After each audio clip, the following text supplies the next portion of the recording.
Hello students, my name is Manjeet Singh and I'm hereby trying to help you in achieving your target through science stream, and I'll teach you physics and chemistry. This is our introduction lecture for 11th class. मैं आप सभी students जो अभी 10th class से आए हैं 11th में, जो थोड़ा सा डरे हुए हैं कि साइंस में ये होता है, थोड़ा प्रॉब्लम होती है, जैसा सीनियर से जानने को मिलता है, बड़ी बड़ी बुक्स देखकर डरते हैं, मैं आप सबको ये बताना चाहता हूँ कि फिजिक्स और केमिस्ट्री के जो लेक्चर मैं यहाँ पर आपको डिलीवर करूँगा, अगर आप 1-on-1 वो सारी चीज़ें देखेंगे, साथ की साथ करेंगे, तो मैं गारंटी देता हूँ अगर आपने 10th क्लास में या पहले इतनी अच्छी पढ़ाई की नहीं है तो भी आप रिकवर कर सकते हैं, आप बहुत अच्छा कर सकते हैं साइंस स्ट्रीम में। मेरे पास कुछ ऐसे भी स्टूडेंट आए हैं जो 50% मार्क्स लेकर आए, बट 12th क्लास में वो 80+ लेकर गए हैं, लेकिन उनकी रेगुलरिटी अच्छी थी। जो मैंने उनको काम बताया, जो मैंने समझाया, वो उन्होंने प्रॉपर तरीके से किया। आपको भी बस इतना ही करना है। एक दूसरी बात, आजकल बहुत सारे YouTube चैनल्स आपको मिल जाते हैं और टीचर्स की भी अच्छी नॉलेज मिलती है, लेकिन एक जो सेक्शन है ना स्टूडेंट्स का, उनको टच नहीं कर पाते टीचर्स, मैंने देखा है। कुछ बच्चे ऐसे होते हैं स्टेट बोर्ड्स में, खास करके जैसे हरियाणा बोर्ड से आते हैं, यूपी बोर्ड से आते हैं, जिनका मीडियम ऑफ स्टडी पहले हिंदी रहा होता है और एकदम से जब वो साइंस स्ट्रीम लेते हैं तो इंग्लिश में बहुत प्रॉब्लम फेस करते हैं। तो मैं आप सबको ये विश्वास दिलाता हूँ कि मैं यहाँ पर जितने भी टॉपिक करवाऊंगा आपको बिल्कुल हिंदी इंग्लिश दोनों को इस तरीके से कंबाइन करके बताऊंगा कि जिस बच्चे ने कभी साइंस पढ़ी हुई भी नहीं वो भी अच्छे से समझ पाएगा हर चीज़ को। लेकिन आपको फॉलो करना है प्रॉपरली, ऐसा नहीं कि आप रेगुलर काम नहीं करेंगे।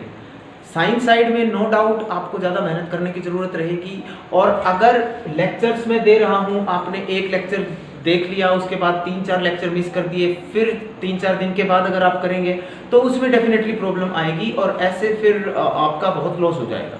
लेकिन अगर मैं ज़्यादा से ज़्यादा 15-20 मिनट का लेक्चर पर डे डालूंगा, अगर आप उसको प्रॉपरली फॉलो करेंगे तो I take full guarantee that you will pass with maximum marks. 80+% तो आपके आएंगे ही आएंगे अगर आप एक एवरेज स्टूडेंट हैं तो भी, और अगर थोड़ा अच्छा पढ़ते हैं आप तो 90+ फॉर श्योर। क्योंकि उसके लिए मैं आपको व्हाट्सएप नंबर भी शेयर करूंगा, आपकी क्वेरीज भी लूंगा, आपको सारी चीज़ें बताऊंगा, हर टॉपिक को रिवाइज करेंगे और कोशिश करेंगे कि वीकली या 2 वीक में एक बार एक प्रॉपर टेस्ट हो, जिससे आप थोड़ा अच्छे से समझ पाएँ जो कंसेप्चुअल प्रॉब्लम्स हैं फिजिक्स और केमिस्ट्री की। इंट्रोडक्शन लेक्चर में मैं आपको बताना चाहता हूँ कि सिलेबस में फिजिक्स और केमिस्ट्री में क्या क्या आपको पढ़ना पड़ेगा, क्या क्या आपको सीखने की ज़रूरत रहेगी और कैसे आपको स्टडी करनी है।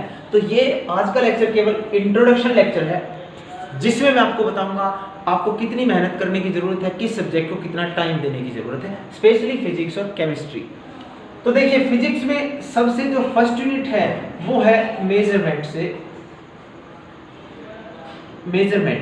मेजरमेंट का मतलब है माप तोल, कि भाई लेंथ हम मापते हैं, टाइम हम मापते हैं, मास हम मापते हैं। तो ये माप तोल कहाँ से शुरू हुआ, उसका एक्चुअल मीनिंग क्या है, उसके लिए कौन सी यूनिट, जैसे हम टाइम को सेकंड में मापते हैं और लेंथ को किलोमीटर मीटर इस टाइप से मापते हैं।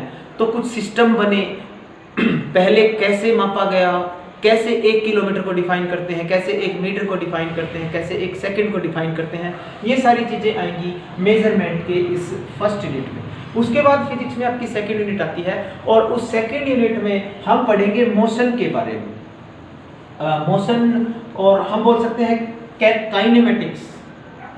काइनेमेटिक्स में मतलब है स्पीड क्या होती है, वेलोसिटी क्या होती है, एक्सेलरेशन क्या होता है, ये सब हम पढ़ेंगे इस सेकेंड यूनिट में, जिसका नाम है काइनेमेटिक्स। इसके अलग अलग पार्ट होंगे। उसके बाद थर्ड यूनिट आती है हमारी laws of motion.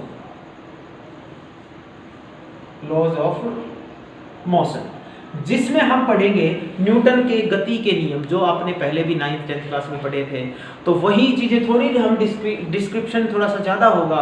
9th class से 11th क्लास का काफ़ी कुछ मिलता है साइंस में जब बात करते हैं, तो ये सिमेट्री हर सब्जेक्ट में ही मिलती है। इनफैक्ट 9th का 11th से कम्बिनेशन होता है और 10th का थोड़ा सा एक्सटेंडेड लेवल 12th में मिलता है, तो इन दोनों का कम्बिनेशन हमेशा मिलता है। उसके बाद 4th यूनिट में हम पढ़ेंगे वर्क, पावर और एनर्जी, कार्य, शक्ति और ऊर्जा। ये भी आपने पढ़ा होगा 10th क्लास में, इसका कुछ पार्ट और कुछ पार्ट 9th में भी पढ़ा था। उसके बाद है 5th यूनिट है rotational motion end moment of inertia. Rotational motion, rotate करने का मतलब घूमना, घूर्णन गति बोलते हैं इसको, रोटेशनल मोशन। तो सीधी रेखा जो होती है, सीधी रेखा में जो मोशन होती है उसको बोलते हैं ट्रांसलेशनल मोशन, और ये हमारी होती है रोटेटरी मोशन, जो रोटेशनल मोशन, जो हम 5th यूनिट में पढ़ेंगे। 6th यूनिट में कहूँगा कि इस 11th फिजिक्स की सबसे इंटरेस्टिंग यूनिट है ग्रेविटेशन। 6th यूनिट ग्रेविटेशन में हम पढ़ेंगे कैसे अर्थ और सन के बीच में अट्रैक्शन है, मून और अर्थ के बीच में अट्रैक्शन है, सैटेलाइट क्या होता है, सैटेलाइट का लॉन्चिंग प्रिंसिपल क्या है, केपलर के नियम पढ़ते हैं हम। तो ये सारी बातें हम ग्रेविटेशनल यूनिट में पढ़ेंगे।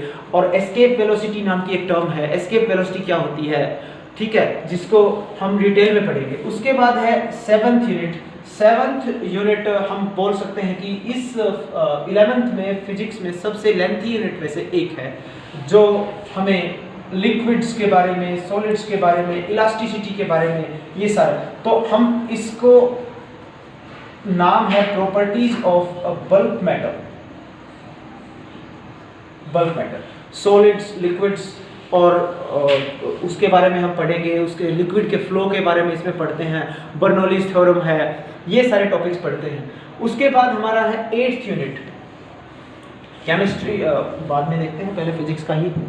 फिजिक्स में जो 8th यूनिट है वो है थर्मोडायनेमिक्स। इसमें हम पढ़ेंगे टेम्परेचर और हीट कैसे इंटररिलेटेड हैं, हीट का फ्लो कैसे होता है, हीट इंजन कैसे बनते हैं, जो हमारे पेट्रोल इंजन है, ये सब है, रेफ्रिजरेटर है, वो कैसे काम करता है, ये सारी बातें हम इसमें पढ़ेंगे। काफ़ी इंटरेस्टिंग यूनिट है 8th यूनिट भी। उसके बाद 9th यूनिट, ये बहुत छोटी सी यूनिट है लेकिन इक्वल इम्पोर्टेंस है इसकी भी, क्योंकि इसमें हम पढ़ते हैं गैसेस के बारे में, बिहेवियर ऑफ आइडियल गैसेस और behaviour of real gases. Behaviour of gases, इसमें काइनेटिक थ्योरी ऑफ गैसेस पढ़ते हैं। तो गैसेस के बारे में हम इसमें पढ़ेंगे, थ्योरी ऑफ गैसेस के बारे में, बॉयल्स लॉ, चार्ल्स लॉ, उसके बारे में पढ़ेंगे कि कैसे कंप्रेस होती हैं गैसेस, कैसे उनकी वॉल्यूम और प्रेशर आपस में जो है वो कनेक्टेड होते हैं। उसके बाद है नेक्स्ट 10th यूनिट, जिसमें हम पढ़ते हैं 10th यूनिट में हम पढ़ते हैं वेव्स के बारे में, वेव्स एंड ऑसिलेशंस, इसको हम बोलते हैं वेव्स एंड ऑसिलेशन। ये भी एक बड़ी यूनिट है। डॉपलर का साउंड इफेक्ट हम पढ़ते हैं इसमें वेव्स कैसी बनती हैं, वेव्स और ऑसिलेशंस और वाइब्रेशंस क्या होते हैं, पीरियोडिक मोशन क्या होती है, ये सब पढ़ेंगे। तो फिजिक्स में टोटल अगर हम बात करें तो 10 यूनिट्स रहेंगी आपकी 11th क्लास में। हम नेक्स्ट लेक्चर में 1st यूनिट से स्टार्ट करेंगे और उस 1st यूनिट के बाद हम लगातार सीक्वेंस में चलेंगे, इस सीक्वेंस में ही चलेंगे, काइनेमेटिक्स, लॉज ऑफ मोशन, ये सब पढ़ेंगे। और हमारा हर लेक्चर इस टाइप से हम फ्रेम करेंगे कि छोटे से छोटी बात को इजी वे में और पूरी एक्सप्लेनेशन के साथ समझाया जा सके और बच्चों को प्रॉब्लम ना आए। अगर आपको फिर भी कोई प्रॉब्लम आए तो आप कमेंट कर सकते हैं, आप मेरे व्हाट्सएप नंबर पे पर्सनल अपनी क्वेरी डाल सकते हैं। ये था फिजिक्स का सिलेबस। अब हम बात करते हैं केमिस्ट्री के सिलेबस के बारे में। तो देखिए, some basic concept of chemistry में हम पढ़ेंगे केमिस्ट्री के बारे में, केमिस्ट्री में क्या क्या चीज़ें आती हैं, कुछ मैटर की क्लासिफिकेशन करेंगे, physical classification, chemical classification, laws of chemical combination, ये सब पढ़ेंगे हम कुछ बेसिक कंसेप्ट में। उसके बाद है एटॉमिक स्ट्रक्चर। एटॉमिक स्ट्रक्चर जैसा कि आप 9th 10th क्लास में भी पढ़ चुके हैं, एटम है, परमाणु है, उसके अंदर न्यूक्लियस होता है, तो न्यूक्लियस होता है, उसके चारों तरफ जो है इलेक्ट्रॉन्स रिवॉल्व कर रहे होते हैं। तो उनके अलग अलग मॉडल कहाँ से स्टार्ट हुआ, ये सब स्टडी करेंगे हम डिटेल में एटॉमिक स्ट्रक्चर में। उसके बाद थर्ड, पीरियोडिसिटी ऑफ एलिमेंट्स, मतलब जो पीरियोडिक टेबल बनी वो कैसे बनी, कैसे पहले मेंडलीव ने बताया, फिर न्यूलैंड के ऑक्टेव्स के लॉ आए, और लास्ट में जो एक बोर ने पीरियोडिक टेबल दी, जो मॉडर्न पीरियोडिक टेबल है, वो सारी चीज़ें पढ़ेंगे हम इनके सीक्वेंस के थ्रू।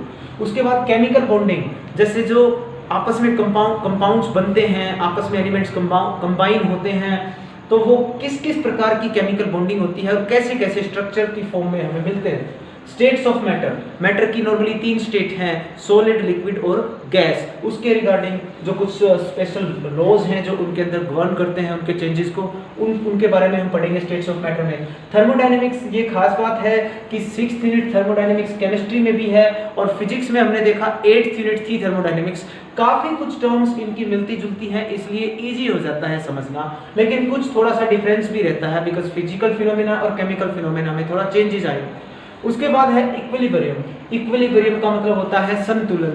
दो रिएक्शंस संतुलन में कब होती हैं, संतुलन कैसे बिगड़ता है, इक्विलिब्रियम कैसे शिफ्ट होता है, बैकवर्ड कैसे फॉरवर्ड होता है, वो सब पढ़ेंगे हम। पीएच स्केल के बारे में इसमें पढ़ेंगे, एसिड और बेसिस के बारे में डिटेल में पढ़ेंगे। उसके बाद है रिडॉक्स रिएक्शंस। आपने रिडॉक्स रिएक्शंस के बारे में थोड़ा सा 10th क्लास में पढ़ा था, तो उसको डिटेल में हम पढ़ेंगे रिडॉक्स रिएक्शंस को, और केमिकल इक्वेशंस को बैलेंस करनी सीखेंगे रिडॉक्स रिएक्शंस में। हाइड्रोजन, ये एक इंपॉर्टेंट पॉइंट है कि हाइड्रोजन एक अलग यूनिट हमें पढ़नी पड़ रही है। बाकी सारे एलिमेंट्स को हम कंबाइन नहीं पढ़ते हैं, लेकिन हाइड्रोजन क्योंकि इतना डाइवर्स एलिमेंट है, वो इतने तरीके से कंबाइन होता है, इतना ज़्यादा रिएक्टिव है, और उसकी प्रॉपर्टीज इतनी अलग अलग तरीके से शो करता है वो, कि हमें एक स्पेशल यूनिट बनानी पड़ी सिलेबस में बनाने वालों ने, कि हाइड्रोजन को स्पेशली हम एक अलग यूनिट के रूप में पढ़ रहे हैं। उसके बाद S block elements. S block element वो एलिमेंट्स होते हैं जिनका आखिरी इलेक्ट्रॉन एस ऑर्बिटल में आता है, वो एस ब्लॉक एलिमेंट होते हैं। पहले 2 ग्रुप जो पीरियोडिक टेबल में है वो एस ब्लॉक एलिमेंट के हैं, इनके बारे में डिटेल्ड प्रॉपर्टी इनकी हम पढ़ेंगे।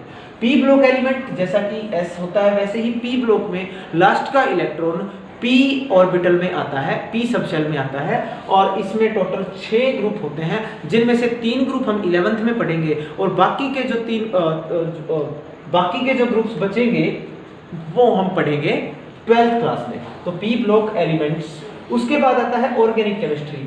12 यूनिट और 13th यूनिट, 12th और 13th यूनिट दोनों ऑर्गेनिक केमिस्ट्री में आती हैं। एक में बेसिक कंसेप्ट ऑर्गेनिक केमिस्ट्री के, और दूसरे में है उसका एक्सटेंडेड लेवल हाइड्रोकार्बन्स। हाइड्रोकार्बन्स में एल्केन, एल्कीन, एल्काइन, जिनके बारे में आप थोड़ा पढ़ चुके हैं 10th क्लास में भी, उनको हम डिटेल से पढ़ेंगे। और ये 14 यूनिट है एनवायरमेंटल केमिस्ट्री। ये एक छोटी सी यूनिट है लेकिन बहुत इंपॉर्टेंट है। वैसे 2 से 3 नंबर में ही पूछी जाती है, लेकिन आपकी नॉलेज के लिए काफ़ी अच्छी है। एनवायरमेंट को कैसे कैसे किन किन चीज़ों से हानि पहुंच सकती है, कैसे कैसे हम एनवायरमेंट को सेव कर सकते हैं, वो सारी चीज़ें हम इसमें पढ़ेंगे। तो ये आज का हमारा इंट्रोडक्टरी लेक्चर खत्म होता है। केमिस्ट्री और फिजिक्स के बारे में मैंने आपको बता दी है मोटी मोटी बातें कि क्या हम इस 11th क्लास में पूरे सेशन में पढ़ेंगे। तो बिल्कुल भी डरना नहीं है, जब तक हम हैं तो कोई भी टेंशन नहीं, किसी भी कंसेप्ट में आप कितनी बार भी पूछ सकते हैं, ठीक है। तो आज के लिए इतना ही काफ़ी है। Thank you.